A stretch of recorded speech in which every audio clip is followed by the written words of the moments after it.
İsa bir näçe günden soň Kapernauma gaýdyp gelenne onuň öýdedigi baradaky habar ýaýrady. Şonna ol ýere şeýle bir köp adam üýüşdi welin, hatda gapynyň agdynda durmaga da ýeri ýokdy. İsa olara Hudaýyň hoş habaryny wagt edýärdi. Şol wagt 4 adam bolup onuň ýanyna bir ysmady göterip getirdiler.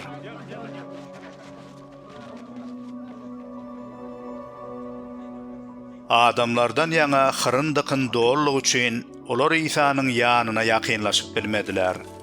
Şonuň üçin olar İsanyň bolýan jaýynyň üçegini söküp, ysmady düşegi bilen deşikden aşağı sarladylar.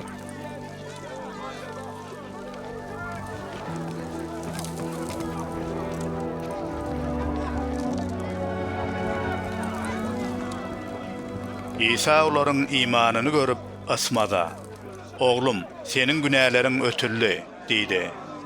Ol ýerde oturan Tewrat mugallimlaryň käbiri içinden "Bu adam näme üçin beýle gepleýär? Ol Hudaýa dil ýetirýär. Günäleri ýeketäk Hudaýdan başga kim ötüp biler?" diýip oýlandy. İsa dessine olaryň näme pikir edýändigini ruhyna syzyp, "Näme üçin göwnüňize beýle pikirler getirýärsiňiz? Ysmada haýsyny aýtmagan saat. Günälerin ötüllü diýmekmi ýa-da tur, düşeňi alla ýöre diýmek?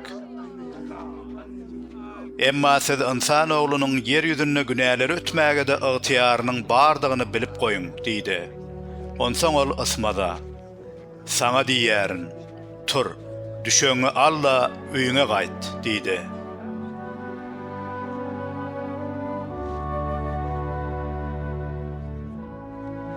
Ol hem yerinden turdu da dessine düşegini alıp hemmelerin gözünün alnına çıkıp gitti.